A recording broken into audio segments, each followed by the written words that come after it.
CM Revanth రెడ్డిపై చేసిన వ్యాఖ్యల్ని వెనక్కి తీసుకున్నారు మాజీ మంత్రి తలసాని శ్రీనివాస్ యాదవ్.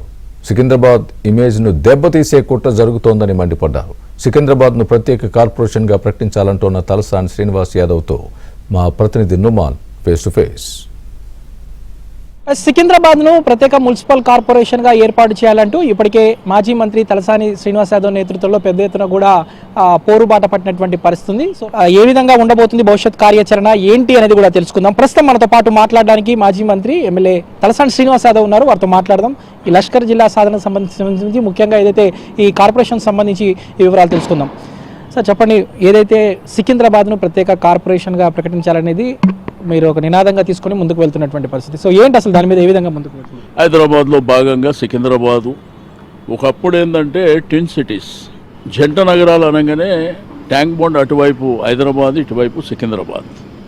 సికింద్రాబాద్ కల్చరు, సికింద్రాబాదు సాంస్కృతిక వైభవంతో పాటు మాకున్నటువంటి అస్తిత్వానికి, మా ఆత్మ అభిమానానికి తెలంగాణ రాష్ట్రంలో సికింద్రాబాద్ ప్రాంతం అనేది 220 సంవత్సరాల చరిత్ర ఉన్నటువంటిది.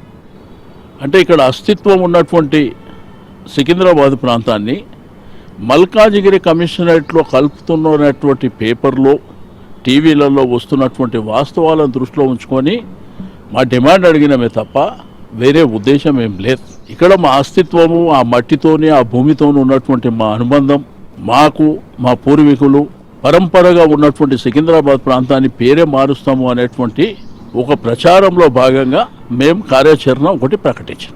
మహేష్ కుమార్ గౌడ్ కూడా అంటున్నారు, సో తలసాని ఎందుకు అంత గాబరా పడుతున్నారు, సో కేవలం వారి రాజకీయ లబ్ధి కోసం, వారి మనగండ కాపాడుకోవడం కోసం ఈ అంశాన్ని తెర మీదకి తీసుకొచ్చారంటూ కూడా PCC chief Mahesh Kumar comments చేస్తున్నటువంటి. సో కామెంట్స్ ఎలా చేస్తారు?